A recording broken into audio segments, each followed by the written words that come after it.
Chapter 5. The 5 Orange Pips. When I glance over my notes and records of the Sherlock Holmes cases between the years 82 and 90, I am faced by so many which present strange and interesting features that it is no easy matter to know which to choose and which to leave. Some, however, have already gained publicity through the papers, and others have not offered a field for those peculiar qualities which my friend possessed in so high a degree, and which it is the object of these papers to illustrate. Some, too, have baffled his analytical skill, and would be, as narratives, beginnings without an ending, while others have been but partially cleared up, and have their explanations founded rather upon conjecture and surmise than on that absolute logical proof which was so dear to him. There is, however, one of these last which was so remarkable in its details and so startling in its results that I am tempted to give some account of it, in spite of the fact that there are points in connection with it which never have been, and probably never will be, entirely cleared up.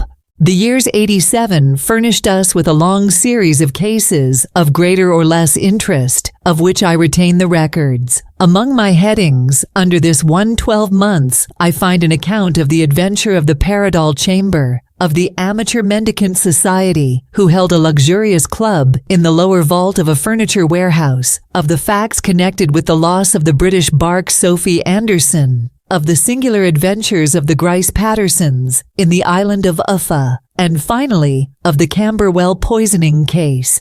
In the latter, as may be remembered, Sherlock Holmes was able, by winding up the dead man's watch, to prove that it had been wound up 2 hours before, and that therefore the deceased had gone to bed within that time, a deduction which was of the greatest importance in clearing up the case. All these I may sketch out at some future date, but none of them present such singular features as the strange train of circumstances which I have now taken up my pen to describe.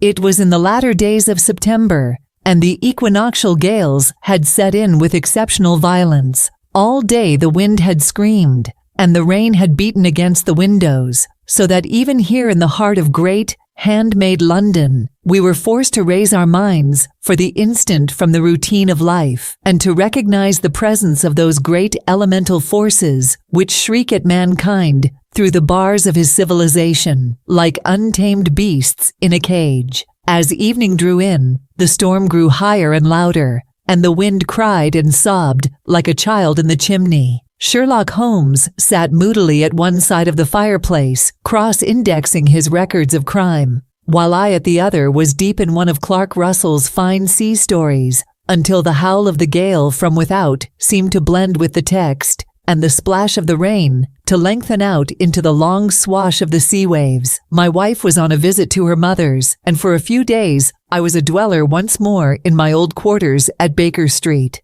"Why," said I, glancing up at my companion, "that was surely the bell. Who could come tonight? Some friend of yours, perhaps?" "Except yourself, I have none," he answered.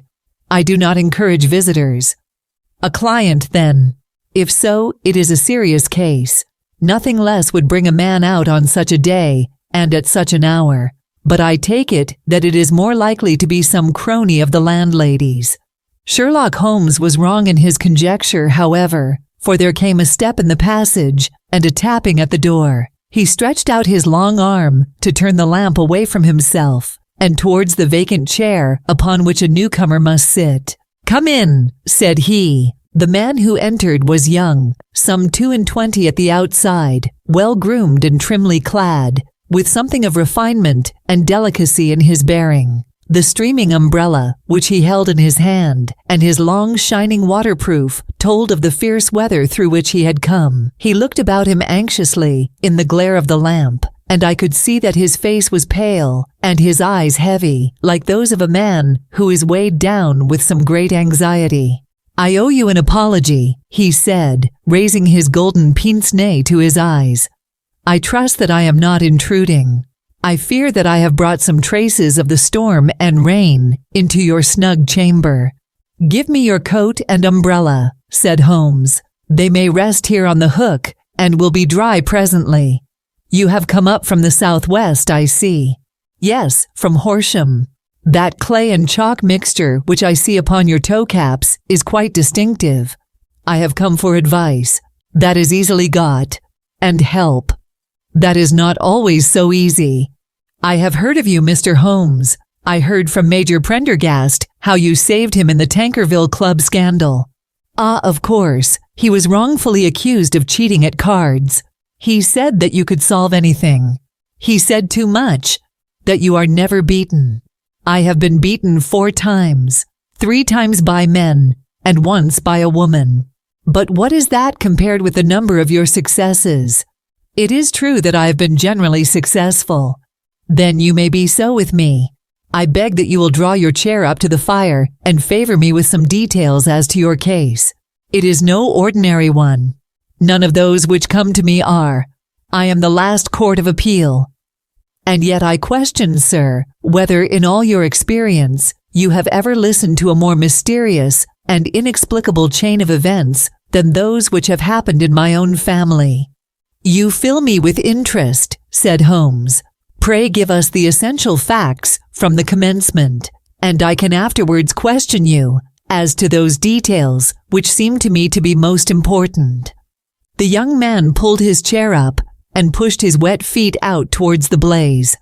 My name, said he, is John Openshaw, but my own affairs have, as far as I can understand, little to do with this awful business. It is a hereditary matter, so in order to give you an idea of the facts, I must go back to the commencement of the affair. You must know that my grandfather had 2 sons, my uncle Elias and my father Joseph. My father had a small factory at Coventry, which he enlarged at the time of the invention of bicycling. He was a patentee of the Openshaw unbreakable tire, and his business met with such success that he was able to sell it and to retire upon a handsome competence. My uncle Elias emigrated to America when he was a young man and became a planter in Florida, where he was reported to have done very well.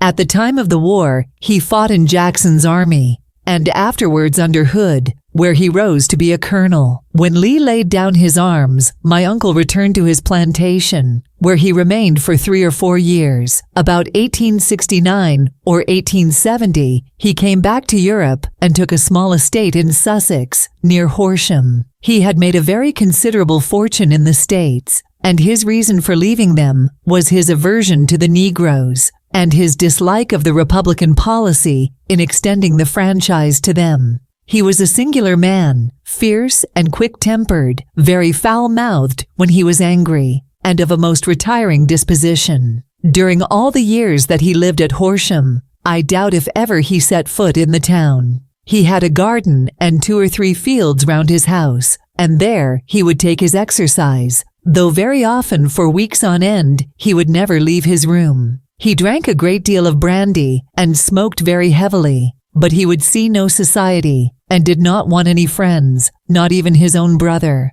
He didn't mind me. In fact, he took a fancy to me, for at the time when he saw me first, I was a youngster of 12 or so. This would be in the year 1878, after he had been 8 or 9 years in England. He begged my father to let me live with him, and he was very kind to me in his way. When he was sober, he used to be fond of playing backgammon and draughts with me, and he would make me his representative, both with the servants and with the tradespeople, so that by the time that I was 16, I was quite master of the house. I kept all the keys, and could go where I liked and do what I liked, so long as I did not disturb him in his privacy. There was one singular exception, however, for he had a single room, a lumber room up among the attics, which was invariably locked, and which he would never permit either me or anyone else to enter. With a boy's curiosity, I have peeped through the keyhole, but I was never able to see more than such a collection of old trunks and bundles as would be expected in such a room. One day, it was in March 1883, a letter with a foreign stamp lay upon the table in front of the colonel's plate. It was not a common thing for him to receive letters, for his bills were all paid in ready money, and he had no friends of any sort. "From India," said he, as he took it up. "Pondicherry postmark, what can this be?" Opening it hurriedly, out there jumped 5 little dried orange pips, which pattered down upon his plate. I began to laugh at this, but the laugh was struck from my lips at the sight of his face. His lip had fallen, his eyes were protruding, his skin the color of putty, and he glared at the envelope, which he still held in his trembling hand. "KKK!" he shrieked, and then, my God, my sins have overtaken me." "What is it, uncle?" I cried. "Death," said he, and rising from the table, he retired to his room, leaving me palpitating with horror. I took up the envelope and saw scrawled in red ink upon the inner flap, just above the gum, the letter K 3 times repeated. There was nothing else save the 5 dried pips. What could be the reason of his overpowering terror? I left the breakfast table, and as I ascended the stair, I met him coming down with an old rusty key, which must have belonged to the attic, in one hand, and a small brass box, like a cash box, in the other. "They may do what they like, but I'll checkmate them still," said he with an oath. "Tell Mary that I shall want a fire in my room today, and send down to Fordham, the Horsham lawyer." I did as he ordered, and when the lawyer arrived, I was asked to step up to the room. The fire was burning brightly, and in the grate there was a mass of black, fluffy ashes, as of burned paper, while the brass box stood open and empty beside it. As I glanced at the box, I noticed with a start that upon the lid was printed the treble K, which I had read in the morning upon the envelope. "I wish you, John," said my uncle, "to witness my will. I leave my estate, with all its advantages and all its disadvantages, to my brother, your father, whence it will, no doubt, descend to you. If you can enjoy it in peace, well and good. If you find you cannot, take my advice, my boy, and leave it to your deadliest enemy. I am sorry to give you such a two-edged thing, but I can't say what turn things are going to take. Kindly sign the paper where Mr. Fordham shows you."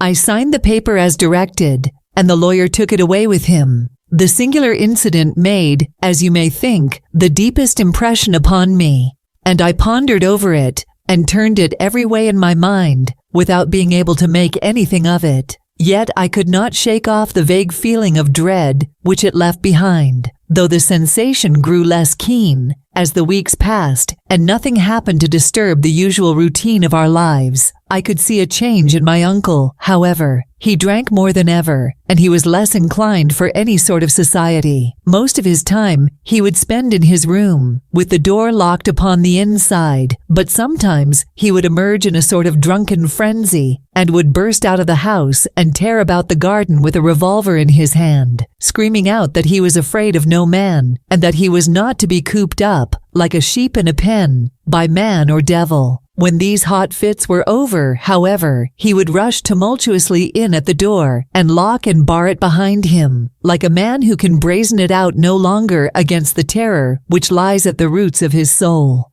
At such times, I have seen his face, even on a cold day, glisten with moisture, as though it were new raised from a basin. Well, to come to an end of the matter, Mr. Holmes, and not to abuse your patience, there came a night when he made one of those drunken sallies from which he never came back. We found him, when we went to search for him, face downward in a little green scummed pool, which lay at the foot of the garden. There was no sign of any violence, and the water was but 2 feet deep, so that the jury, having regard to his known eccentricity, brought in a verdict of suicide. But I, who knew how he winced from the very thought of death, had much ado to persuade myself that he had gone out of his way to meet it. The matter passed, however, and my father entered into possession of the estate, and of some £14,000, which lay to his credit at the bank. "One moment," Holmes interposed. "Your statement is, I foresee, one of the most remarkable to which I have ever listened. Let me have the date of the reception by your uncle of the letter, and the date of his supposed suicide." "The letter arrived on March 10th, 1883. His death was 7 weeks later, upon the night of May 2nd. "Thank you. Pray proceed." "When my father took over the Horsham property, he, at my request, made a careful examination of the attic, which had been always locked up. We found the brass box there, although its contents had been destroyed.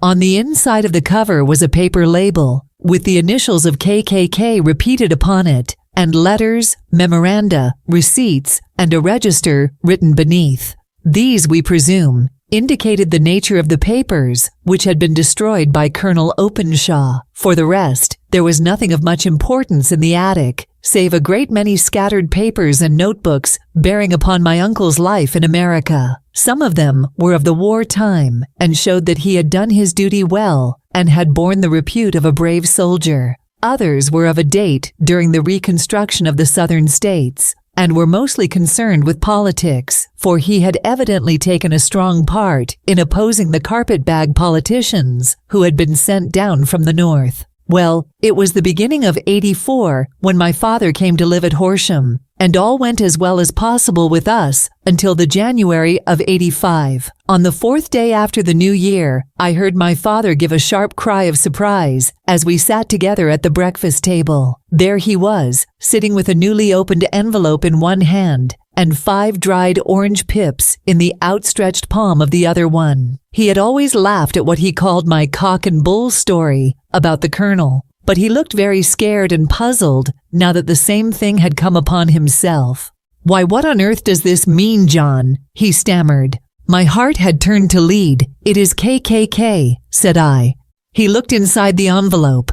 "So it is," he cried. "Here are the very letters, but what is this written above them?" "Put the papers on the sundial," I read, peeping over his shoulder. "What papers? What sundial?" he asked. "The sundial in the garden. There is no other," said I. "But the papers must be those that are destroyed." "Pooh," said he, gripping hard at his courage. "We are in a civilized land here, and we can't have tomfoolery of this kind. Where does the thing come from?" "From Dundee," I answered, glancing at the postmark. "Some preposterous practical joke," said he. "What have I to do with sundials and papers? I shall take no notice of such nonsense." "I should certainly speak to the police," I said, "and be laughed at for my pains. Nothing of the sort." "Then let me do so." "No, I forbid you. I won't have a fuss made about such nonsense." It was in vain to argue with him, for he was a very obstinate man. I went about, however, with a heart which was full of forebodings. On the 3rd day after the coming of the letter, my father went from home to visit an old friend of his, Major Freebody, who is in command of one of the forts upon Portsdown Hill. I was glad that he should go, for it seemed to me that he was farther from danger when he was away from home. In that, however, I was in error. Upon the 2nd day of his absence, I received a telegram from the Major, imploring me to come at once. My father had fallen over one of the deep chalk pits which abound in the neighborhood, and was lying senseless with a shattered skull. I hurried to him, but he passed away without having ever recovered his consciousness. He had, as it appears, been returning from Fareham in the twilight, and as the country was unknown to him, and the chalk pit unfenced, the jury had no hesitation in bringing in a verdict of death from accidental causes. Carefully as I examined every fact connected with his death, I was unable to find anything which could suggest the idea of murder. There were no signs of violence, no footmarks, no robbery, no record of strangers having been seen upon the roads. And yet I need not tell you that my mind was far from at ease, and that I was well nigh certain that some foul plot had been woven round him.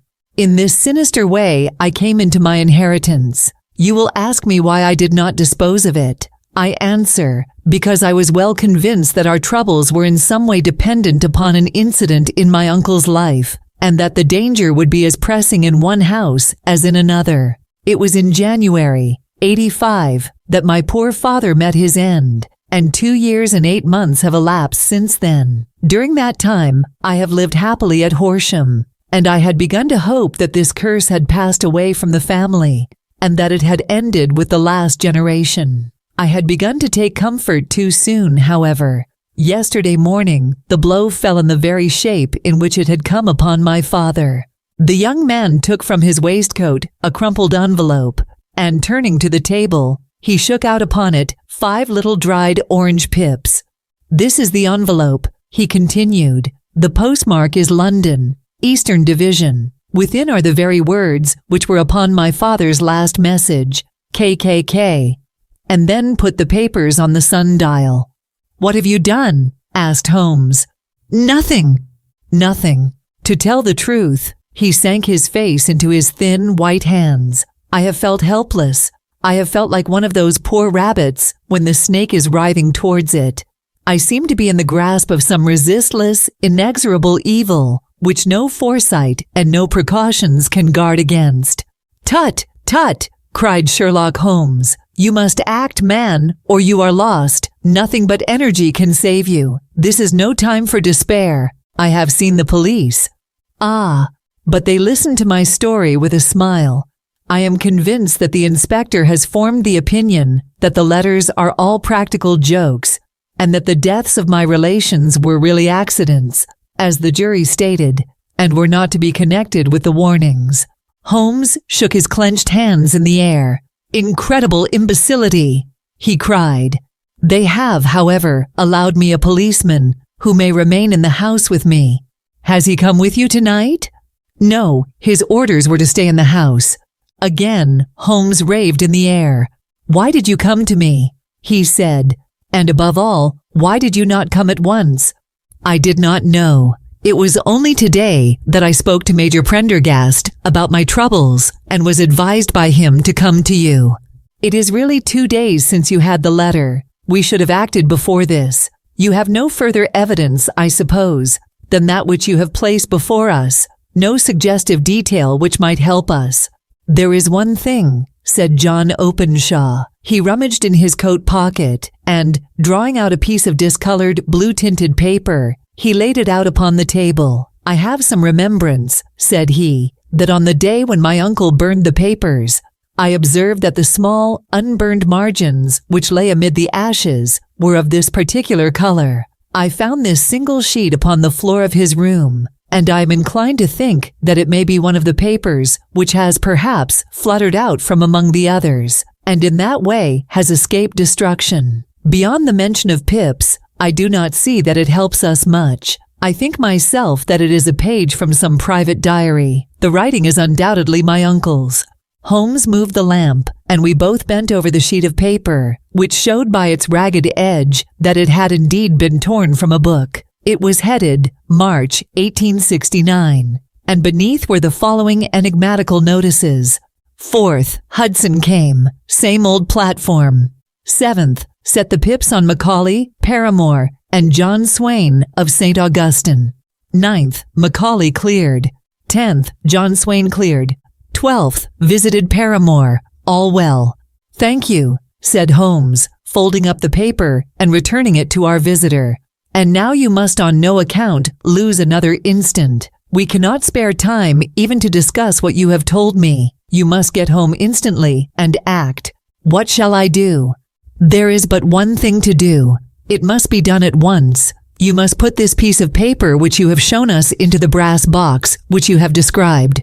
You must also put in a note to say that all the other papers were burned by your uncle, and that this is the only one which remains. You must assert that in such words as will carry conviction with them. Having done this, you must at once put the box out upon the sundial, as directed. Do you understand?" "Entirely." "Do not think of revenge or anything of the sort at present. I think that we may gain that by means of the law, but we have our web to weave, while theirs is already woven. The first consideration is to remove the pressing danger which threatens you. The second is to clear up the mystery and to punish the guilty parties." "I thank you," said the young man, rising and pulling on his overcoat. "You have given me fresh life and hope. I shall certainly do as you advise. Do not lose an instant, and above all, take care of yourself in the meanwhile, for I do not think that there can be a doubt that you are threatened by a very real and imminent danger. How do you go back?" "By train from Waterloo. It is not yet 9. The streets will be crowded, so I trust that you may be in safety. And yet you cannot guard yourself too closely." "I am armed." "That is well. Tomorrow I shall set to work upon your case." "I shall see you at Horsham, then?" "No, your secret lies in London. It is there that I shall seek it. Then I shall call upon you in a day or in 2 days with news as to the box and the papers. I shall take your advice in every particular." He shook hands with us, and took his leave. Outside, the wind still screamed, and the rain splashed and pattered against the windows. This strange, wild story seemed to have come to us from amid the mad elements, blown in upon us like a sheet of seaweed in a gale, and now to have been reabsorbed by them once more. Sherlock Holmes sat for some time in silence, with his head sunk forward and his eyes bent upon the red glow of the fire. Then he lit his pipe, and leaning back in his chair, he watched the blue smoke rings as they chased each other up to the ceiling. "I think, Watson," he remarked at last, "that of all our cases, we have had none more fantastic than this. Save, perhaps, the sign of 4. Well, yes, save perhaps that. And yet this John Openshaw seems to me to be walking amid even greater perils than did the Sholtos. But have you," I asked, "formed any definite conception as to what these perils are?" "There can be no question as to their nature," he answered. "Then what are they? Who is this KKK, and why does he pursue this unhappy family?" Sherlock Holmes closed his eyes and placed his elbows upon the arms of his chair, with his fingertips together. "The ideal reasoner," he remarked, "would, when he had once been shown a single fact in all its bearings, deduce from it not only all the chain of events which led up to it, but also all the results which would follow from it, as Cuvier could correctly describe a whole animal by the contemplation of a single bone. So the observer who has thoroughly understood one link in a series of incidents should be able to accurately state all the other ones, both before and after. We have not yet grasped the results which the reason alone can attain to. Problems may be solved in the study which have baffled all those who have sought a solution by the aid of their senses. To carry the art, however, to its highest pitch, it is necessary that the reasoner should be able to utilize all the facts which have come to his knowledge, and this in itself implies, as you will readily see, a possession of all knowledge, which, even in these days of free education and encyclopedias, is a somewhat rare accomplishment. It is not so impossible, however, that a man should possess all knowledge which is likely to be useful to him in his work, and this I have endeavored in my case to do. If I remember rightly, you on one occasion, in the early days of our friendship, defined my limits in a very precise fashion. "Yes," I answered, laughing.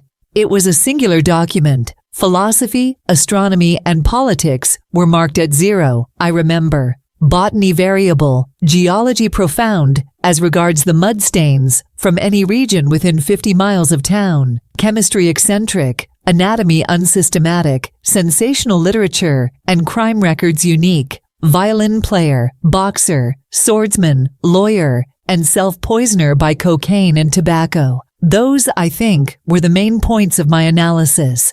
Holmes grinned at the last item.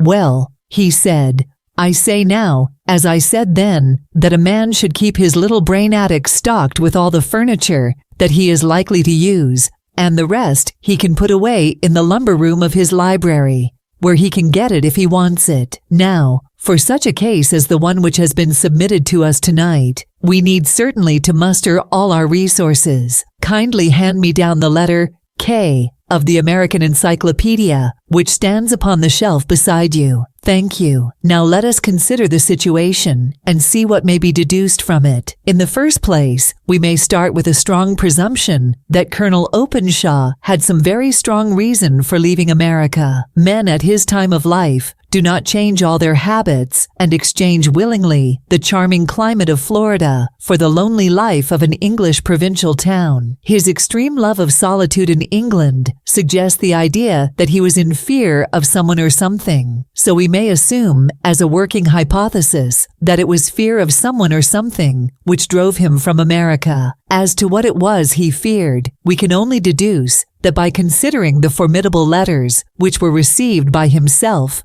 and his successors. Did you remark the postmarks of those letters? The first was from Pondicherry, the second from Dundee, and the third from London.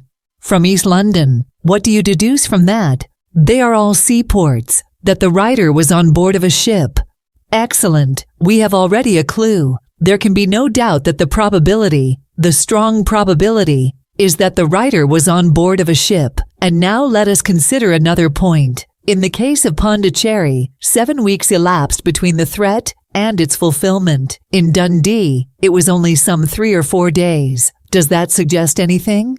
A greater distance to travel. But the letter had also a greater distance to come. Then I do not see the point. There is at least a presumption that the vessel in which the man or men are is a sailing ship. It looks as if they always send their singular warning or token before them when starting upon their mission. You see how quickly the deed followed the sign when it came from Dundee. If they had come from Pondicherry in a steamer, they would have arrived almost as soon as their letter. But, as a matter of fact, 7 weeks elapsed. I think that those 7 weeks represented the difference between the mail boat which brought the letter and the sailing vessel which brought the writer. It is possible. More than that, it is probable. And now you see the deadly urgency of this new case, and why I urged young Openshaw to caution. The blow has always fallen at the end of the time which it would take the senders to travel the distance. But this one comes from London, and therefore we cannot count upon delay. Good God, I cried. What can it mean, this relentless persecution? The papers which Openshaw carried are obviously of vital importance to the person or persons in the sailing ship. I think that it is quite clear that there must be more than one of them. A single man could not have carried out 2 deaths in such a way as to deceive a coroner's jury. There must have been several in it, and they must have been men of resource and determination. Their papers they mean to have, be the holder of them who it may. In this way, you see KKK ceases to be the initials of an individual and becomes the badge of a society. But of what society? Have you never, said Sherlock Holmes, bending forward and sinking his voice, have you never heard of the Ku Klux Klan? I never have. Holmes turned over the leaves of the book upon his knee. Here it is, said he presently. Ku Klux Klan, a name derived from the fanciful resemblance to the sound produced by cocking a rifle. This terrible secret society was formed by some ex-Confederate soldiers in the southern states after the Civil War, and it rapidly formed local branches in different parts of the country, notably in Tennessee, Louisiana, the Carolinas, Georgia, and Florida. Its power was used for political purposes, principally for the terrorizing of the Negro voters and the murdering and driving from the country of those who were opposed to its views. Its outrages were usually preceded by a warning sent to the marked man in some fantastic but generally recognized shape, a sprig of oak leaves in some parts, melon seeds, or orange pips in others. On receiving this, the victim might either openly abjure his former ways or might fly from the country. If he braved the matter out, death would unfailingly come upon him, and usually in some strange and unforeseen manner. So perfect was the organization of the society, and so systematic its methods, that there is hardly a case upon record where any man succeeded in braving it with impunity, or in which any of its outrages were traced home to the perpetrators. For some years the organization flourished, in spite of the efforts of the United States government and of the better classes of the community in the South. Eventually, in the year 1869, the movement rather suddenly collapsed, although there have been sporadic outbreaks of the same sort since that date. You will observe, said Holmes, laying down the volume, that the sudden breaking up of the society was coincident with the disappearance of Openshaw from America with their papers. It may well have been cause and effect. It is no wonder that he and his family have some of the more implacable spirits upon their track. You can understand that this register and diary may implicate some of the first men in the South, and that there may be many who will not sleep easy at night until it is recovered. Then the page we have seen is such as we might expect. It ran, if I remember right, sent the pips to A, B, and C. That is, sent the society's warning to them. Then there are successive entries that A and B cleared or left the country, and finally that C was visited, with, I fear, a sinister result for C. Well, I think, Doctor, that we may let some light into this dark place, and I believe that the only chance young Openshaw has in the meantime is to do what I have told him. There is nothing more to be said or to be done tonight, so hand me over my violin, and let us try to forget for half an hour the miserable weather and the still more miserable ways of our fellow men." It had cleared in the morning, and the sun was shining with a subdued brightness through the dim veil which hangs over the great city. Sherlock Holmes was already at breakfast when I came down. "You will excuse me for not waiting for you," said he. "I have, I foresee, a very busy day before me in looking into this case of young Openshaw's." "What steps will you take?" I asked. "It will very much depend upon the results of my first inquiries. I may have to go down to Horsham, after all." "You will not go there first?" "No, I shall commence with the city. Just ring the bell, and the maid will bring up your coffee." As I waited, I lifted the unopened newspaper from the table and glanced my eye over it. It rested upon a heading which sent a chill to my heart. "Holmes," I cried, "you are too late." "Ah," said he, laying down his cup. "I feared as much. How was it done?" He spoke calmly, but I could see that he was deeply moved. My eye caught the name of Openshaw and the heading "Tragedy near Waterloo Bridge." Here is the account. "Between 9 and 10 last night, Police Constable Cook of the H Division, on duty near Waterloo Bridge, heard a cry for help and a splash in the water. The night, however, was extremely dark and stormy, so that, in spite of the help of several passers-by, it was quite impossible to effect a rescue. The alarm, however, was given, and by the aid of the water police, the body was eventually recovered. It proved to be that of a young gentleman whose name, as it appears from an envelope which was found in his pocket, was John Openshaw, and whose residence is near Horsham. It is conjectured that he may have been hurrying down to catch the last train from Waterloo Station, and that in his haste and the extreme darkness, he missed his path and walked over the edge of one of the small landing places for river steamboats. The body exhibited no traces of violence, and there can be no doubt that the deceased had been the victim of an unfortunate accident, which should have the effect of calling the attention of the authorities to the condition of the riverside landing stages. We sat in silence for some minutes, Holmes more depressed and shaken than I had ever seen him. "That hurts my pride, Watson," he said at last. "It is a petty feeling, no doubt, but it hurts my pride. It becomes a personal matter with me now, and, if God sends me health, I shall set my hand upon this gang, that he should come to me for help, and that I should send him away to his death." He sprang from his chair and paced about the room in uncontrollable agitation, with a flush upon his sallow cheeks and a nervous clasping and unclasping of his long, thin hands. "They must be cunning devils," he exclaimed at last. "How could they have decoyed him down there? The embankment is not on the direct line to the station. The bridge, no doubt, was too crowded, even on such a night, for their purpose. Well, Watson, we shall see who will win in the long run. I am going out now." "To the police?" "No, I shall be my own police. When I have spun the web, they may take the flies, but not before." All day I was engaged in my professional work, and it was late in the evening before I returned to Baker Street. Sherlock Holmes had not come back yet. It was nearly 10 o'clock before he entered, looking pale and worn. He walked up to the sideboard, and tearing a piece from the loaf, he devoured it voraciously, washing it down with a long draught of water. "You are hungry," I remarked. "Starving. It had escaped my memory. I have had nothing since breakfast. Nothing. Not a bite. I had no time to think of it." "And how have you succeeded?" "Well, you have a clue. I have them in the hollow of my hand. Young Openshaw shall not long remain unavenged. Why, Watson, let us put their own devilish trademark upon them. It is well thought of." "What do you mean?" He took an orange from the cupboard, and tearing it to pieces, he squeezed out the pips upon the table. Of these, he took 5 and thrust them into an envelope. On the inside of the flap, he wrote S.H. for J.O. Then he sealed it and addressed it to Captain James Calhoun, Bark Lone Star, Savannah, Georgia.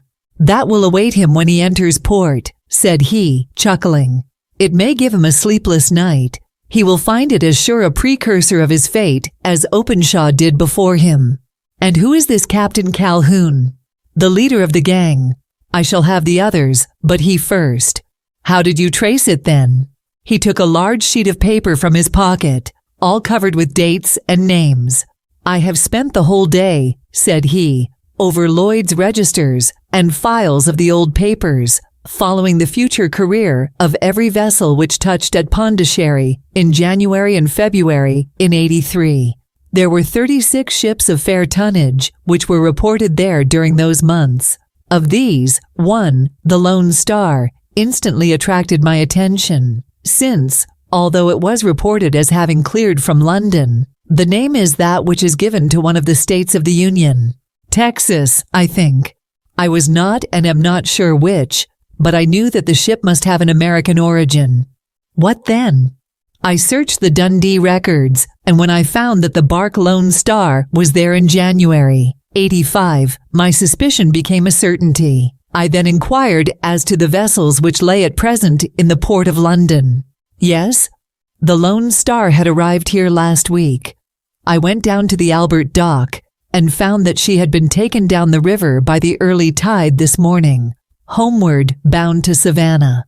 I wired to Gravesend and learned that she had passed some time ago, and as the wind is easterly, I have no doubt that she is now past the Goodwins and not very far from the Isle of Wight. What will you do then? Oh, I have my hand upon him. He and the two mates are, as I learn, the only native-born Americans in the ship. The others are Finns and Germans.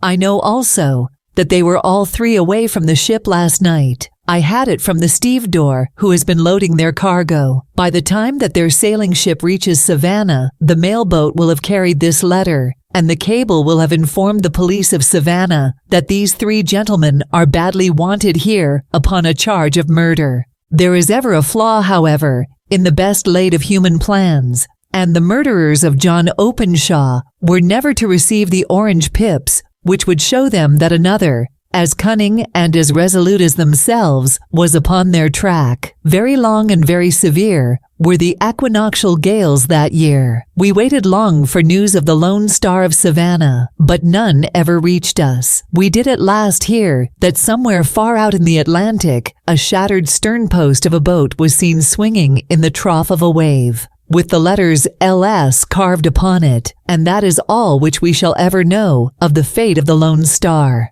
Chapter 6. The Man with the Twisted Lip. Asa Whitney, brother of the late Elias Whitney, D.D., principal of the Theological College of St. George's, was much addicted to opium. The habit grew upon him, as I understand, from some foolish freak when he was at college, for having read De Quincey's description of his dreams and sensations. He had drenched his tobacco with laudanum in an attempt to produce the same effects. He found, as so many more have done, that the practice is easier to attain than to get rid of, and for many years he continued to be a slave to the drug, an object of mingled horror and pity to his friends and relatives. I can see him now, with yellow, pasty face, drooping lids, and pinpoint pupils, all huddled in a chair, the wreck and ruin of a noble man. One night, it was in June, '89, there came a ring to my bell, about the hour when a man gives his first yawn and glances at the clock. I sat up in my chair, and my wife laid her needlework down in her lap and made a little face of disappointment. "A patient," said she. "You'll have to go out." I groaned, for I was newly come back from a weary day. We heard the door open, a few hurried words, and then quick steps upon the linoleum. Our own door flew open, and a lady, clad in some dark-colored stuff, with a black veil, entered the room. "You will excuse my calling so late," she began, and then, suddenly losing her self-control, she ran forward, threw her arms about my wife's neck, and sobbed upon her shoulder. "Oh, I'm in such trouble," she cried. "I do so want a little help." "Why," said my wife, pulling up her veil, "it is Kate Whitney. How you startled me, Kate. I had not an idea who you were when you came in. I didn't know what to do, so I came straight to you." That was always the way. Folk who were in grief came to my wife like birds to a lighthouse. "It was very sweet of you to come. Now, you must have some wine and water, and sit here comfortably and tell us all about it? Or should you rather that I sent James off to bed? Oh, no. I want the doctor's advice and help too. It's about Isa. He has not been home for 2 days. I am so frightened about him.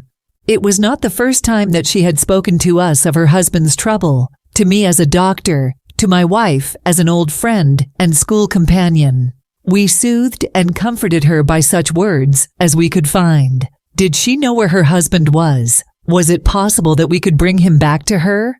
It seems that it was. She had the surest information that of late he had, when the fit was on him, made use of an opium den in the farthest east of the city.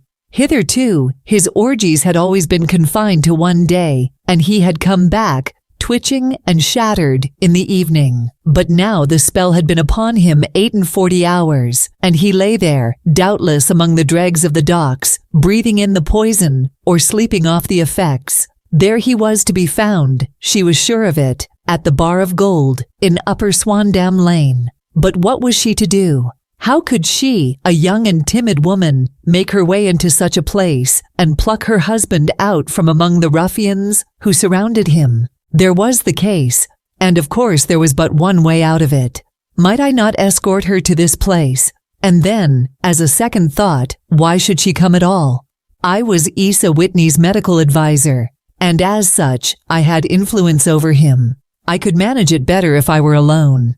I promised her on my word that I would send him home in a cab within 2 hours, if he were indeed at the address which she had given me. And so in 10 minutes, I had left my armchair and cheery sitting room behind me, and was speeding eastward in a hansom on a strange errand, as it seemed to me at the time, though the future only could show how strange it was to be. But there was no great difficulty in the first stage of my adventure. Upper Swandam Lane is a vile alley lurking behind the high wharves which line the north side of the river to the east of London Bridge, between a slop shop and a gin shop, approached by a steep flight of steps leading down to a black gap like the mouth of a cave. I found the den of which I was in search. Ordering my cab to wait, I passed down the steps, worn hollow in the center by the ceaseless tread of drunken feet, and by the light of a flickering oil lamp above the door, I found the latch and made my way into a long, low room, thick and heavy with the brown opium smoke, and terraced with wooden berths like the forecastle of an emigrant ship. Through the gloom, one could dimly catch a glimpse of bodies lying in strange fantastic poses, bowed shoulders, bent knees, heads thrown back, and chins pointing upward, with here and there a dark lackluster eye turned upon the newcomer. Out of the black shadows, there glimmered little red circles of light, now bright, now faint, as the burning poison waxed or waned in the bowls of the metal pipes. The most lay silent, but some muttered to themselves, and others talked together in a strange, low, monotonous voice, their conversation coming in gushes, and then suddenly tailing off into silence, each mumbling out his own thoughts and paying little heed to the words of his neighbor. At the farther end was a small brazier of burning charcoal, beside which, on a 3-legged wooden stool, there sat a tall, thin old man, with his jaw resting upon his 2 fists, and his elbows upon his knees, staring into the fire. As I entered, a sallow Malay attendant had hurried up with a pipe for me and a supply of the drug, beckoning me to an empty berth. "Thank you. I have not come to stay," said I. "There is a friend of mine here, Mr. Isa Whitney, and I wish to speak with him." There was a movement and an exclamation from my right, and peering through the gloom, I saw Whitney, pale, haggard, and unkempt, staring out at me. "My God, it's Watson," said he. He was in a pitiable state of reaction, with every nerve in a twitter. "I say, Watson, what o'clock is it?" "Nearly 11. "Of what day?" "Of Friday, June 19th. "Good heavens, I thought it was Wednesday." "It is Wednesday. What do you want to frighten a chap for?" He sank his face onto his arms and began to sob in a high treble key. "I tell you that it is Friday, man. Your wife has been waiting this 2 days for you. You should be ashamed of yourself." "So I am, but you've got mixed, Watson, for I have only been here a few hours. 3 pipes, 4 pipes. I forget how many, but I'll go home with you. I wouldn't frighten Kate. Poor little Kate. Give me your hand. Have you a cab? Yes, I have one waiting. Then I shall go in it, but I must owe something. Find what I owe, Watson. I am all off color. I can do nothing for myself. I walked down the narrow passage between the double row of sleepers, holding my breath to keep out the vile, stupefying fumes of the drug, and looking about for the manager. As I passed the tall man who sat by the brazier, I felt a sudden pluck at my skirt, and a low voice whispered, "Walk past me, and then look back at me." The words fell quite distinctly upon my ear. I glanced down. They could only have come from the old man at my side, and yet he sat now as absorbed as ever, very thin, very wrinkled, bent with age, an opium pipe dangling down from between his knees, as though it had dropped in sheer lassitude from his fingers. I took 2 steps forward and looked back. It took all my self-control to prevent me from breaking out into a cry of astonishment. He had turned his back so that none could see him but I. His form had filled out. His wrinkles were gone. The dull eyes had regained their fire, and there, sitting by the fire and grinning at my surprise, was none other than Sherlock Holmes. He made a slight motion to me to approach him, and instantly, as he turned his face half round to the company once more, subsided into a doddering, loose-lipped senility. "Holmes," I whispered, "what on earth are you doing in this den?" "As low as you can," he answered. "I have excellent ears. If you would have the great kindness to get rid of that sottish friend of yours, I should be exceedingly glad to have a little talk with you. I have a cab outside. Then pray send him home in it. You may safely trust him, for he appears to be too limp to get into any mischief.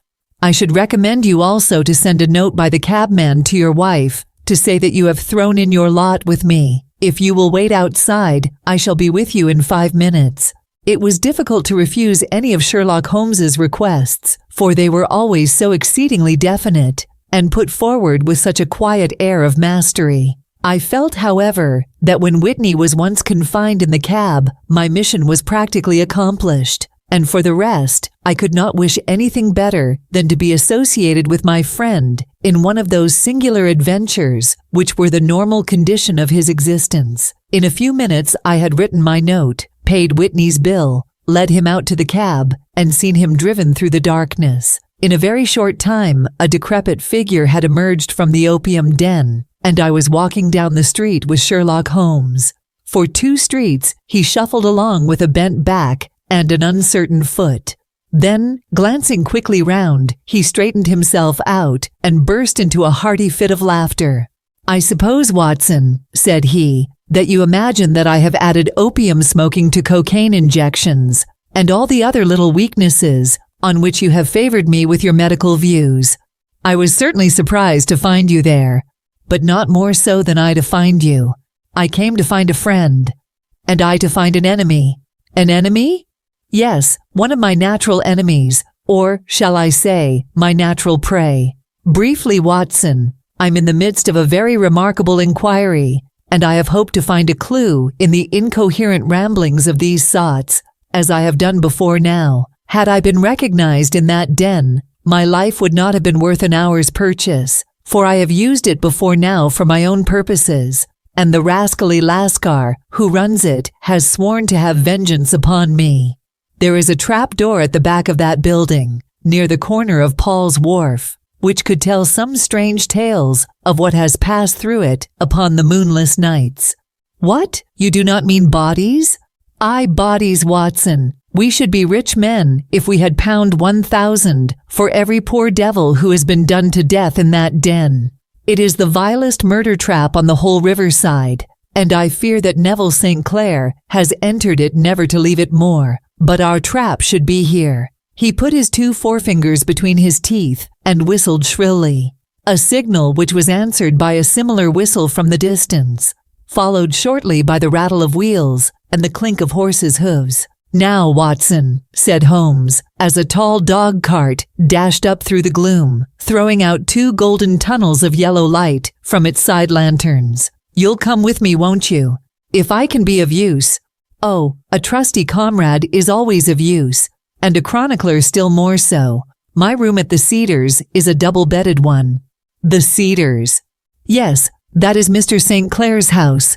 I am staying there while I conduct the inquiry. Where is it then? Near Lee, in Kent. We have a 7-mile drive before us. But I am all in the dark.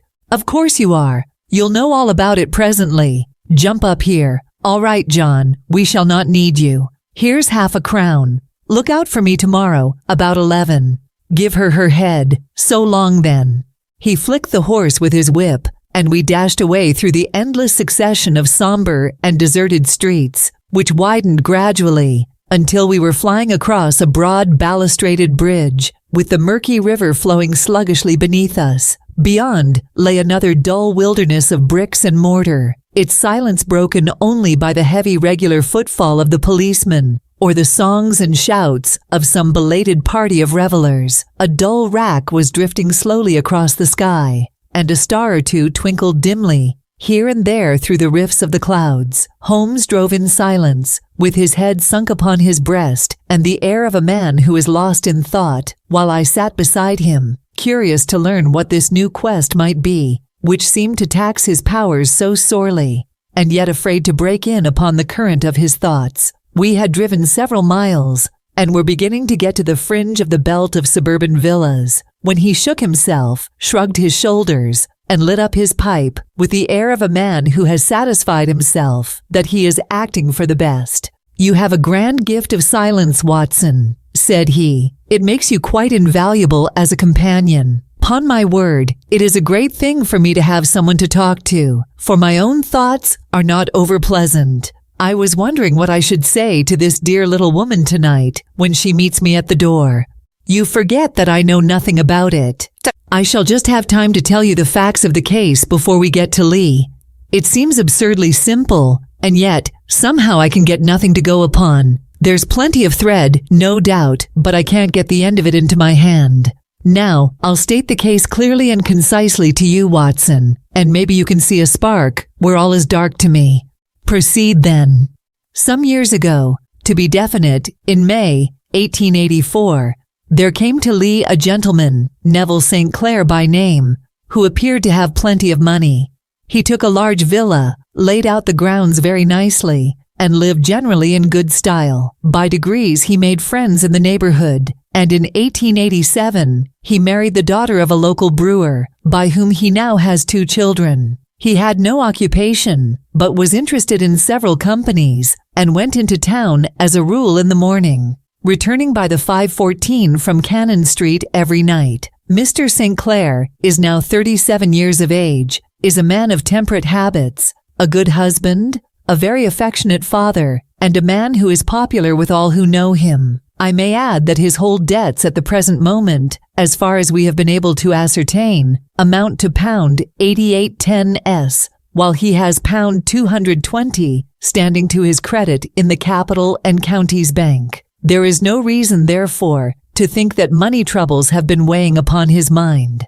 Last Monday, Mr. Neville St. Clair went into town rather earlier than usual, remarking before he started that he had 2 important commissions to perform, and that he would bring his little boy home a box of bricks. Now, by the merest chance, his wife received a telegram upon this same Monday, very shortly after his departure, to the effect that a small parcel of considerable value, which she had been expecting, was waiting for her at the offices of the Aberdeen Shipping Company. Now, if you are well up in your London, you will know that the office of the company is in Fresno Street, which branches out of Upper Swandam Lane, where you found me tonight. Mrs. St. Clair had her lunch, started for the city, did some shopping, proceeded to the company's office, got her packet, and found herself at exactly 4:35 walking through Swandam Lane on her way back to the station. Have you followed me so far?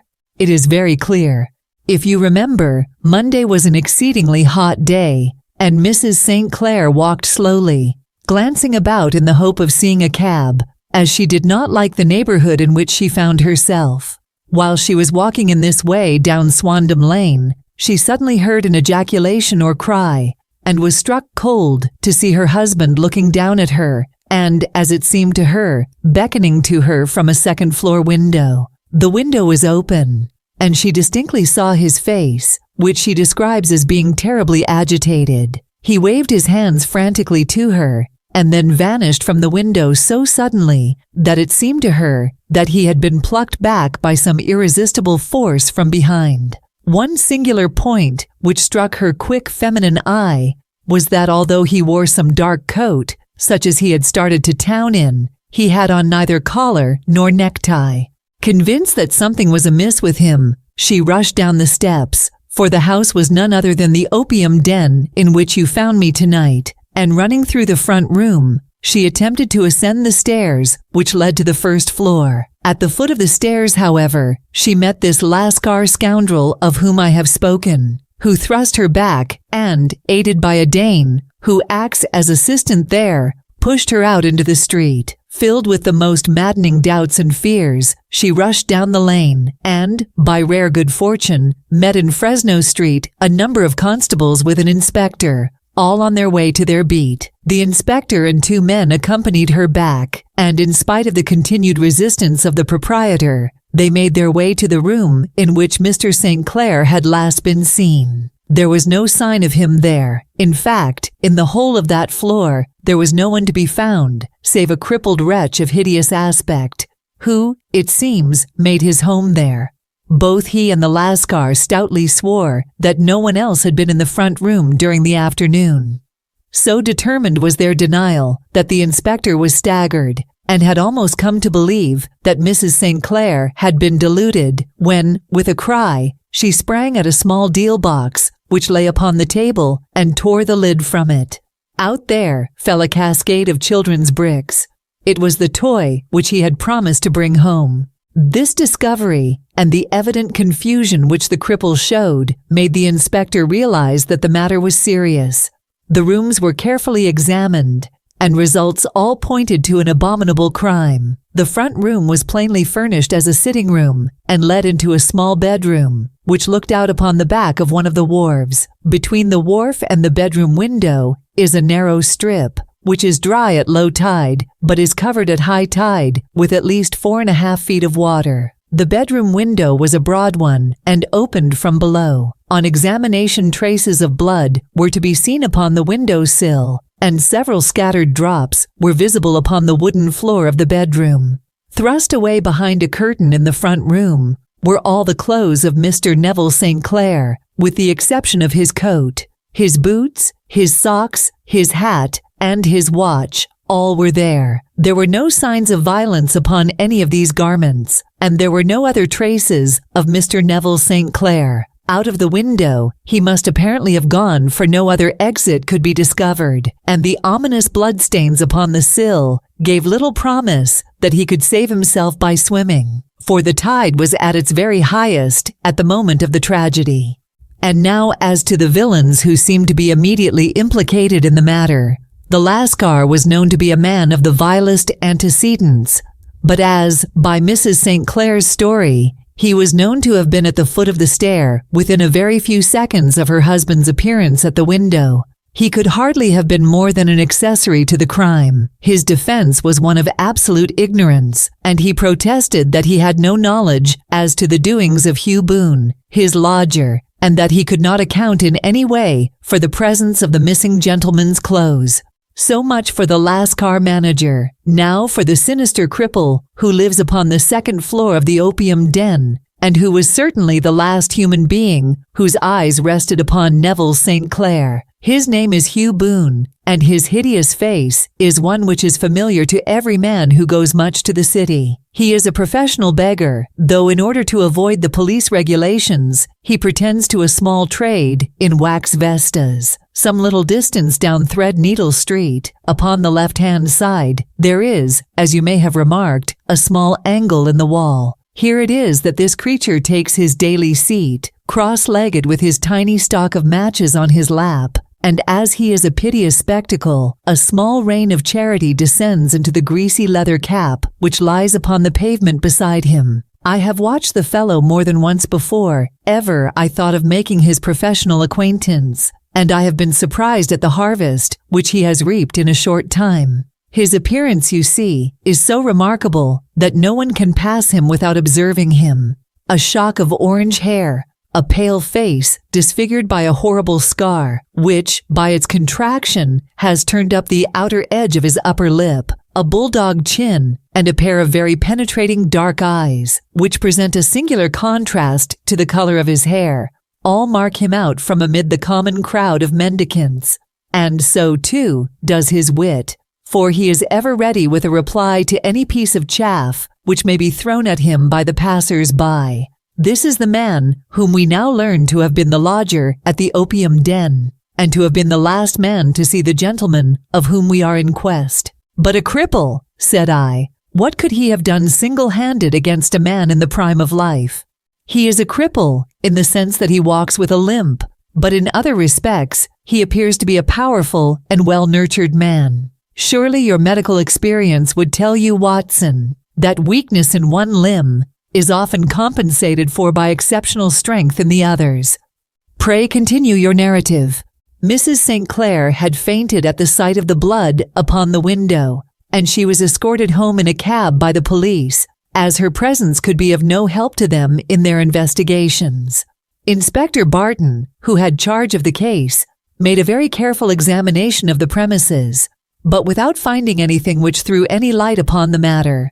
One mistake had been made in not arresting Boone instantly, as he was allowed some few minutes during which he might have communicated with his friend the Lascar, but this fault was soon remedied, and he was seized and searched, without anything being found which could incriminate him. There were, it is true, some bloodstains upon his right shirt sleeve, but he pointed to his ring finger, which had been cut near the nail, and explained that the bleeding came from there, adding that he had been to the window not long before, and that the stains which had been observed there came doubtless from the same source. He denied strenuously having ever seen Mr. Neville St. Clair, and swore that the presence of the clothes in his room was as much a mystery to him as to the police. As to Mrs. St. Clair's assertion that she had actually seen her husband at the window, he declared that she must have been either mad or dreaming. He was removed, loudly protesting, to the police station, while the inspector remained upon the premises in the hope that the ebbing tide might afford some fresh clue. And it did, though they hardly found upon the mudbank what they had feared to find. It was Neville St. Clair's coat, and not Neville St. Clair, which lay uncovered as the tide receded. And what do you think they found in the pockets? I cannot imagine. No, I don't think you would guess. Every pocket stuffed with pennies and half-pennies. 421 pennies and 270 half-pennies. It was no wonder that it had not been swept away by the tide, but a human body is a different matter. There is a fierce eddy between the wharf and the house. It seemed likely enough that the weighted coat had remained when the stripped body had been sucked away into the river. But I understand that all the other clothes were found in the room. Would the body be dressed in a coat alone? No, sir, but the facts might be met speciously enough. Suppose that this man Boone had thrust Neville St. Clair through the window. There is no human eye which could have seen the deed. What would he do then? It would of course instantly strike him that he must get rid of the telltale garments. He would seize the coat then, and be in the act of throwing it out, when it would occur to him that it would swim and not sink. He has little time, for he has heard the scuffle downstairs when the wife tried to force her way up, and perhaps he has already heard from his Lascar confederate that the police are hurrying up the street. There is not an instant to be lost. He rushes to some secret hoard where he has accumulated the fruits of his beggary, and he stuffs all the coins upon which he can lay his hands into the pockets to make sure of the coat's sinking. He throws it out, and would have done the same with the other garments had not he heard the rush of steps below, and only just had time to close the window when the police appeared. It certainly sounds feasible. Well, we will take it as a working hypothesis, for want of a better. Boone, as I have told you, was arrested and taken to the station, but it could not be shown that there had ever before been anything against him. He had for years been known as a professional beggar, but his life appeared to have been a very quiet and innocent one. There the matter stands at present, and the questions which have to be solved What Neville St. Clair was doing in the opium den, what happened to him, where is he now, and what Hugh Boone had to do with his disappearance, are all as far from a solution as ever. I confess that I cannot recall any case within my experience which looked at the first glance so simple, and yet which presented such difficulties. While Sherlock Holmes had been detailing this singular series of events, we had been whirling through the outskirts of the great town until the last straggling houses had been left behind, and we rattled along with a country hedge upon either side of us. Just as he finished, however, we drove through 2 scattered villages, where a few lights still glimmered in the windows. "We are on the outskirts of Lee," said my companion. "We have touched on 3 English counties in our short drive, starting in Middlesex, passing over an angle of Surrey, and ending in Kent. See that light among the trees? That is the Cedars, and beside that lamp sits a woman whose anxious ears have already, I have little doubt, caught the clink of our horses' feet." "But why are you not conducting the case from Baker Street?" I asked. "Because there are many inquiries which must be made out here. Mrs. St. Clair has most kindly put 2 rooms at my disposal, and you may rest assured that she will have nothing but a welcome for my friend and colleague. I hate to meet her, Watson, when I have no news of her husband. Here we are. Whoa, there, whoa." We had pulled up in front of a large villa, which stood within its own grounds.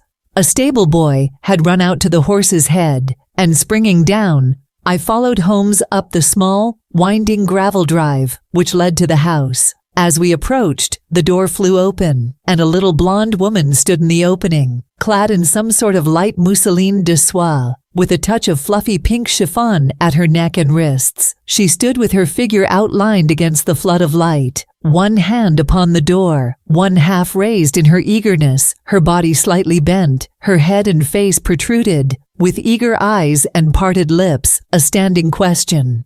"Well?" she cried. "Well?" And then, seeing that there were 2 of us, she gave a cry of hope, which sank into a groan, as she saw that my companion shook his head and shrugged his shoulders.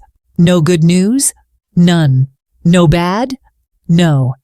"Thank God for that. But come in. You must be weary, for you have had a long day. This is my friend, Dr. Watson. He has been of most vital use to me in several of my cases, and a lucky chance has made it possible for me to bring him out and associate him with this investigation." "I am delighted to see you," said she, pressing my hand warmly. "You will, I am sure, forgive anything that may be wanting in our arrangements, when you consider the blow which has come so suddenly upon us." "My dear madam," said I am an old campaigner, and if I were not, I can very well see that no apology is needed. If I can be of any assistance, either to you or to my friend here, I shall be indeed happy." "Now, Mr. Sherlock Holmes," said the lady, as we entered a well-lit dining room, upon the table of which a cold supper had been laid out, "I should very much like to ask you 1 or 2 plain questions, to which I beg that you will give a plain answer." "Certainly, madam." "Do not trouble about my feelings. I am not hysterical nor given to fainting. I simply wish to hear your real opinion." "Upon what point?" "In your heart of hearts, do you think that Neville is alive?" Sherlock Holmes seemed to be embarrassed by the question. "Frankly now," she repeated, standing upon the rug and looking keenly down at him as he leaned back in a basket chair. "Frankly then, madam, I do not." "You think that he is dead?" "I do." "Murdered?" "I don't say that. Perhaps." "And on what day did he meet his death?"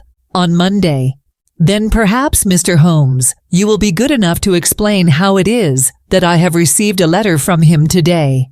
Sherlock Holmes sprang out of his chair as if he had been galvanized. "What?" he roared. "Yes, today." She stood smiling, holding up a little slip of paper in the air. "May I see it?" "Certainly." He snatched it from her in his eagerness, and smoothing it out upon the table, he drew over the lamp and examined it intently. I had left my chair and was gazing at it over his shoulder. The envelope was a very coarse one, and was stamped with the Gravesend postmark, and with the date of that very day, or rather of the day before, for it was considerably after midnight. Coarse writing, murmured Holmes. Surely this is not your husband's writing, madam. No, but the enclosure is. I perceive also that whoever addressed the envelope had to go and inquire as to the address. How can you tell that? The name, you see, is in perfectly black ink, which has dried itself. The rest is of the grayish color, which shows that blotting paper has been used. If it had been written straight off, and then blotted, none would be of a deep black shade. This man has written the name, and there has then been a pause before he wrote the address, which can only mean that he was not familiar with it. It is, of course, a trifle, but there is nothing so important as trifles. Let us now see the letter. Ha! There has been an enclosure here. Yes, there was a ring, his signet ring. And you are sure that this is your husband's hand? One of his hands. One? His hand when he wrote hurriedly. It is very unlike his usual writing, and yet I know it well. Dearest, do not be frightened. All will come well. There is a huge error, which it may take some little time to rectify. Wait in patience. Neville. Written in pencil upon the fly-leaf of a book, octavo size, no watermark. Posted today in Gravesend, by a man with a dirty thumb. Ha! And the flap has been gummed, if I am not very much in error, by a person who had been chewing tobacco. And you have no doubt that it is your husband's hand, madam. None. Neville wrote those words. And they were posted today at Gravesend. Well, Mrs. St. Clair, the clouds lighten, though I should not venture to say that the danger is over. But he must be alive, Mr. Holmes. Unless this is a clever forgery to put us on the wrong scent.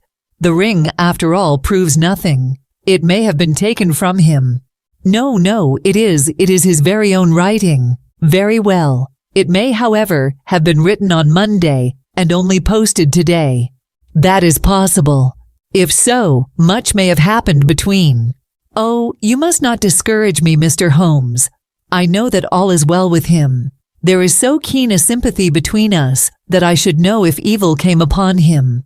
On the very day that I saw him last, he cut himself in the bedroom, and yet I in the dining room rushed upstairs instantly with the utmost certainty that something had happened. Do you think that I would respond to such a trifle and yet be ignorant of his death? I have seen too much not to know that the impression of a woman may be more valuable than the conclusion of an analytical reasoner. And in this letter, you certainly have a very strong piece of evidence to corroborate your view. But if your husband is alive and able to write letters, why should he remain away from you? I cannot imagine. It is unthinkable. And on Monday he made no remarks before leaving you? No. And you were surprised to see him in Swandam Lane? Very much so. Was the window open? Yes. Then he might have called to you. He might. He only, as I understand, gave an inarticulate cry. Yes. A call for help, you thought? Yes. He waved his hands. But it might have been a cry of surprise. Astonishment at the unexpected sight of you might cause him to throw up his hands? It is possible. And you thought he was pulled back? He disappeared so suddenly. He might have leaped back. You did not see anyone else in the room. No, but this horrible man confessed to having been there, and the Lascar was at the foot of the stairs. Quite so. Your husband, as far as you could see, had his ordinary clothes on. But without his collar or tie, I distinctly saw his bare throat. Had he ever spoken of Swandam Lane? Never. Had he ever showed any signs of having taken opium? Never. Thank you, Mrs. St. Clair. Those are the principal points about which I wish to be absolutely clear. We shall now have a little supper and then retire, for we may have a very busy day tomorrow. A large and comfortable double-bedded room had been placed at our disposal, and I was quickly between the sheets, for I was weary after my night of adventure. Sherlock Holmes was a man, however, who, when he had an unsolved problem upon his mind, would go for days, and even for a week, without rest, turning it over, rearranging his facts, looking at it from every point of view until he had either fathomed it or convinced himself that his data were insufficient. It was soon evident to me that he was now preparing for an all-night sitting. He took off his coat and waistcoat, put on a large blue dressing gown, and then wandered about the room, collecting pillows from his bed and cushions from the sofa and armchairs. With these, he constructed a sort of Eastern divan, upon which he perched himself cross-legged, with an ounce of shag tobacco and a box of matches laid out in front of him. In the dim light of the lamp, I saw him sitting there, an old briar pipe between his lips, his eyes fixed vacantly upon the corner of the ceiling, the blue smoke curling up from him, silent, motionless, with the light shining upon his strong-set, aquiline features. So he sat as I dropped off to sleep, and so he sat when a sudden ejaculation caused me to wake up, and I found the summer sun shining into the apartment. The pipe was still between his lips, the smoke still curled upward, and the room was full of a dense tobacco haze, but nothing remained of the heap of shag which I had seen upon the previous night. "Awake, Watson?" he asked. "Yes." "Game for a morning drive?" "Certainly." "Then dress. No one is stirring yet, but I know where the stable boy sleeps, and we shall soon have the trap out." He chuckled to himself as he spoke. His eyes twinkled, and he seemed a different man to the somber thinker of the previous night. As I dressed, I glanced at my watch. It was no wonder that no one was stirring. It was 25 minutes past 4. I had hardly finished when Holmes returned with the news that the boy was putting in the horse. "I want to test a little theory of mine," said he, pulling on his boots. "I think, Watson, that you are now standing in the presence of one of the most absolute fools in Europe. I deserve to be kicked from here to Charing Cross, but I think I have the key of the affair now." "And where is it?" I asked, smiling. "In the bathroom," he answered. "Oh yes, I am not joking," he continued, seeing my look of incredulity. "I have just been there, and I have taken it out, and I have got it in this Gladstone bag. Come on, my boy, and we shall see whether it will not fit the lock." We made our way downstairs as quietly as possible, and out into the bright morning sunshine. In the road stood our horse and trap, with the half-clad stable boy waiting at the head. We both sprang in, and away we dashed down the London road. A few country carts were stirring, bearing in vegetables to the metropolis, but the lines of villas on either side were as silent and lifeless as some city in a dream. "It has been in some points a singular case," said Holmes, flicking the horse on into a gallop. "I confess that I have been as blind as a mole, but it is better to learn wisdom late than never to learn it at all."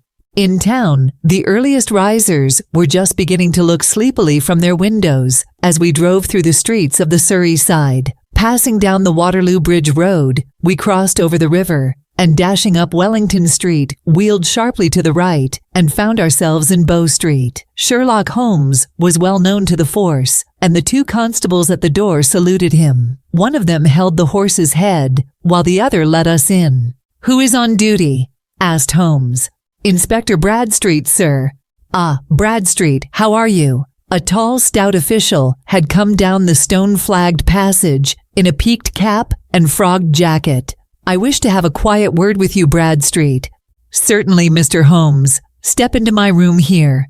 It was a small, office-like room, with a huge ledger upon the table and a telephone projecting from the wall. The inspector sat down at his desk. "What can I do for you, Mr. Holmes?" "I called about that beggar man Boone, the one who is charged with being concerned in the disappearance of Mr. Neville St. Clair, of Lee." "Yes, he was brought up and remanded for further inquiries." "So I heard. You have him here?" "In the cells." "Is he quiet?" "Oh, he gives no trouble, but he is a dirty scoundrel." "Dirty?" "Yes, it is all we can do to make him wash his hands, and his face is as black as a tinker's. Well, when once his case has been settled, he will have a regular prison bath, and I think, if you saw him, you would agree with me that he needed it. I should like to see him very much." "Would you? That is easily done. Come this way. You can leave your bag." "No, I think that I'll take it." "Very good. Come this way, if you please." He led us down a passage, opened a barred door, passed down a winding stair, and brought us to a whitewashed corridor with a line of doors on each side. "The third on the right is his," said the inspector. "Here it is." He quietly shot back a panel in the upper part of the door and glanced through. "He is asleep," said he. "You can see him very well." We both put our eyes to the grating. The prisoner lay with his face towards us, in a very deep sleep, breathing slowly and heavily. He was a middle-sized man, coarsely clad as became his calling, with a colored shirt protruding through the rent in his tattered coat. He was, as the inspector had said, extremely dirty, but the grime which covered his face could not conceal its repulsive ugliness. A broad wheal from an old scar ran right across it from eye to chin, and by its contraction had turned up one side of the upper lip, so that 3 teeth were exposed in a perpetual snarl. A shock of very bright red hair grew low over his eyes and forehead. "He's a beauty, isn't he?" said the inspector. "He certainly needs a wash," remarked Holmes. "I had an idea that he might, and I took the liberty of bringing the tools with me." He opened the Gladstone bag as he spoke, and took out, to my astonishment, a very large bath sponge. Hey, you are a funny one," chuckled the inspector. "Now, if you will have the great goodness to open that door very quietly, we will soon make him cut a much more respectable figure." "Well, I don't know why not," said the inspector. "He doesn't look a credit to the Bow Street cells, does he?" He slipped his key into the lock, and we all very quietly entered the cell. The sleeper half turned, and then settled down once more into a deep slumber. Holmes stooped to the water jug, moistened his sponge, and then rubbed it twice vigorously across and down the prisoner's face. "Let me introduce you," he shouted, "to Mr. Neville St. Clair of Lee in the county of Kent."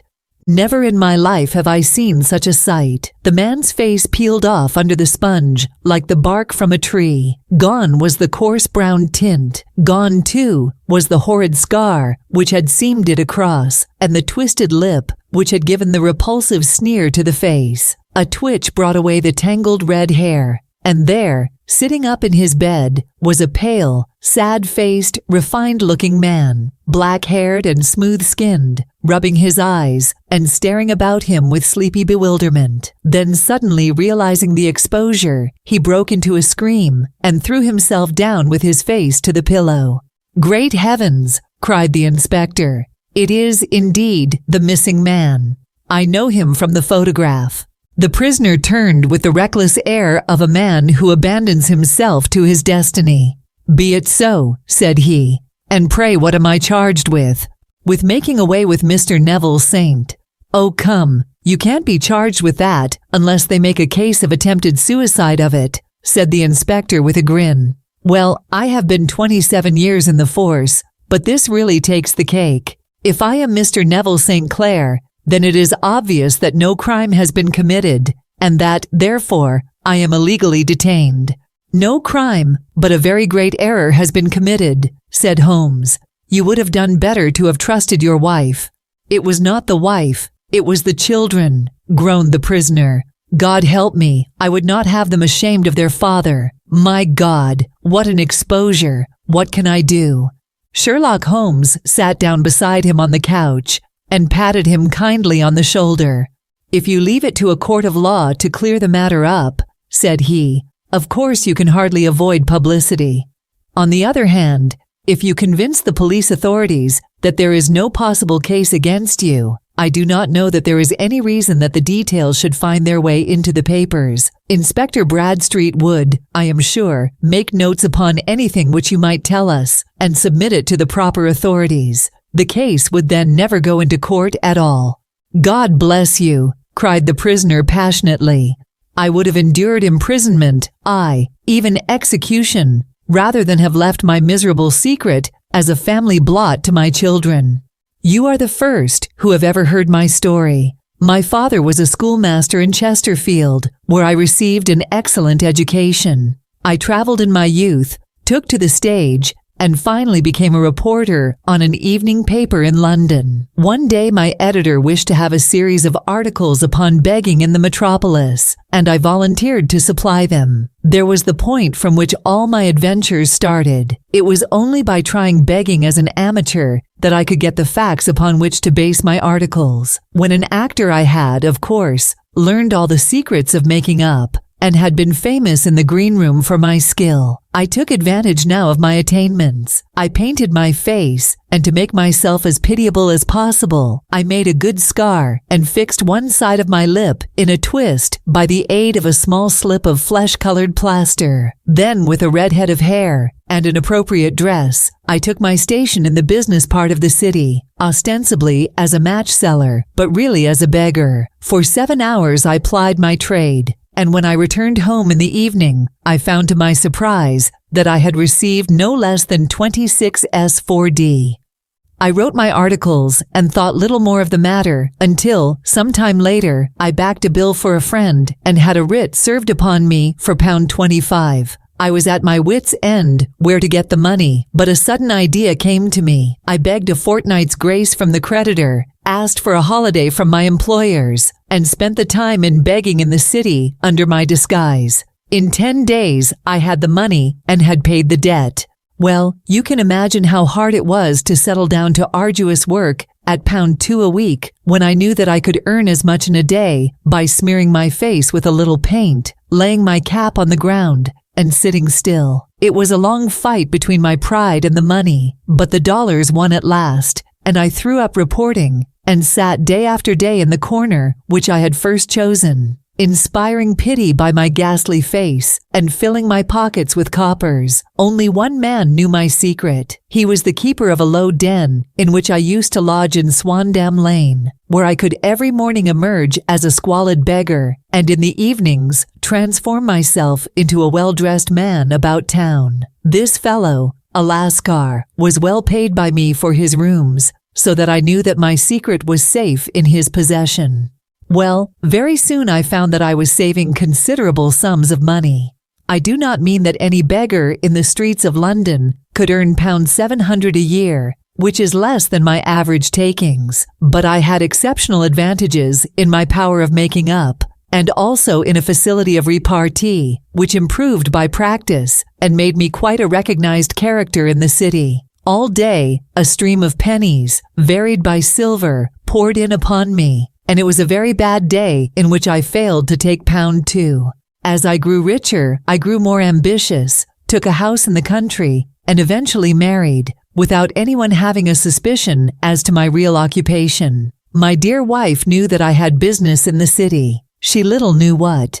Last Monday I had finished for the day and was dressing in my room above the opium den when I looked out of my window and saw, to my horror and astonishment, that my wife was standing in the street, with her eyes fixed full upon me. I gave a cry of surprise, threw up my arms to cover my face, and, rushing to my confidant, the Lascar, entreated him to prevent anyone from coming up to me. I heard her voice downstairs, but I knew that she could not ascend. Swiftly, I threw off my clothes, pulled on those of a beggar, and put on my pigments and wig. Even a wife's eyes could not pierce so complete a disguise. But then it occurred to me that there might be a search in the room, and that the clothes might betray me. I threw open the window, reopening by my violence a small cut which I had inflicted upon myself in the bedroom that morning. Then I seized my coat, which was weighted by the coppers, which I had just transferred to it from the leather bag in which I carried my takings. I hurled it out of the window, and it disappeared into the Thames. The other clothes would have followed, but at that moment there was a rush of constables up the stair, and a few minutes after I found, rather, I confess, to my relief, that instead of being identified as Mr. Neville St. Clair, I was arrested as his murderer. I do not know that there is anything else for me to explain. I was determined to preserve my disguise as long as possible, and hence my preference for a dirty face. Knowing that my wife would be terribly anxious, I slipped off my ring and confided it to the Lascar at a moment when no constable was watching me, together with a hurried scrawl, telling her that she had no cause to fear. "That note only reached her yesterday," said Holmes. "Good God, what a week she must have spent." "The police have watched this Lascar," said Inspector Bradstreet, "and I can quite understand that he might find it difficult to post a letter unobserved. Probably he handed it to some sailor customer of his, who forgot all about it for some days." "That was it," said Holmes, nodding approvingly. "I have no doubt of it. But have you never been prosecuted for begging? Many times, but what was a fine to me? It must stop here, however, said Bradstreet. If the police are to hush this thing up, there must be no more of Hugh Boone. I have sworn it by the most solemn oaths which a man can take. In that case, I think that it is probable that no further steps may be taken. But if you are found again, then all must come out. I am sure, Mr. Holmes, that we are very much indebted to you for having cleared the matter up. I wish I knew how you reach your results. I reached this one, said my friend, by sitting upon 5 pillows and consuming an ounce of shag. I think, Watson, that if we drive to Baker Street, we shall just be in time for breakfast.